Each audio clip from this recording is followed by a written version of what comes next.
Hey guys, this is Moses again from the Moses Services. I'm here for the third rule of the Effortless English.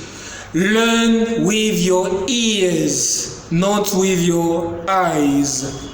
What does it mean? Stop learning with your eyes and start learning with your ears. This method is very, very natural and efficient and effective. Why? I give you an example of a child. When children are born, they can't speak, they can't read. Maybe what they see, we don't know what they see. But they never read grammar books, they never read vocabulary dictionaries and so on. What do? You know the secrets. They never speak at all, but they spend 1.5 years or 2 years doing what? Listening. They are learning with their ears instead of their eyes. You and I have wasted a lot of time learning English with our eyes. Why? Simply because we did not know what was really working.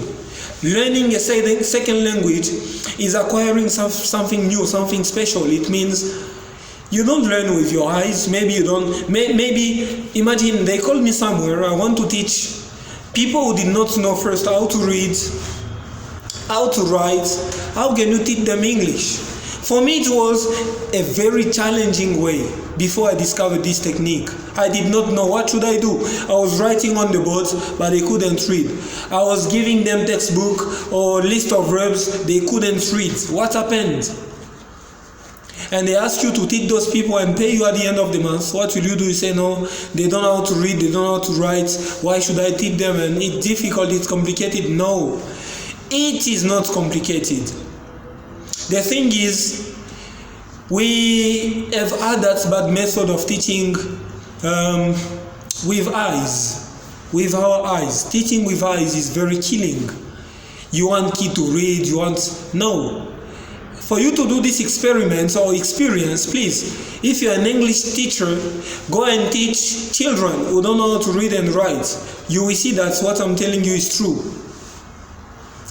They learn thanks to their hearing, their listening. Listening is more important than speaking. I always repeat this sentence. Listening is more important than speaking, than reading, and than writing. When you unlock your speaking skill, automatically you unlock your spoken skill, your reading skill, and your writing skill. It is very, very efficient. Don't be in a rush, in a hurry to speak English. No. Start first by listening. And I always say, good speakers are first of all good listeners. And good listeners are automatically, absolutely good speakers too. People who listen carefully always give good answers and they always speak. You know that wise people listen too much, but fully speak too much. This is exactly the same thing. When you start learning English and you are in a hurry to speak, you are foolish. It means you will never speak accurately the way you want it to be. But if you listen first, listen, you will speak good English. I always give this piece of advice to my students. When they come for the first time to learn, I tell them, if you meet a person who speaks English, don't follow what people, gurus online, motivators tell you. Yes, it is the right time to practice your English. No.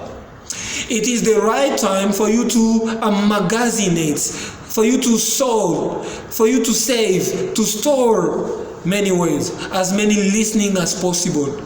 For me, if I meet an American, I never talk too much. Not because I don't understand what he's saying. I know what he's saying, but I will be asking him some questions to push him speak so that I get used to his accent. This is exactly what every English student should be doing. When you meet a person who speaks better than you, don't try to impress at him or don't try to compete. No, he speaks better than you. What you have to do is learn from him by listening.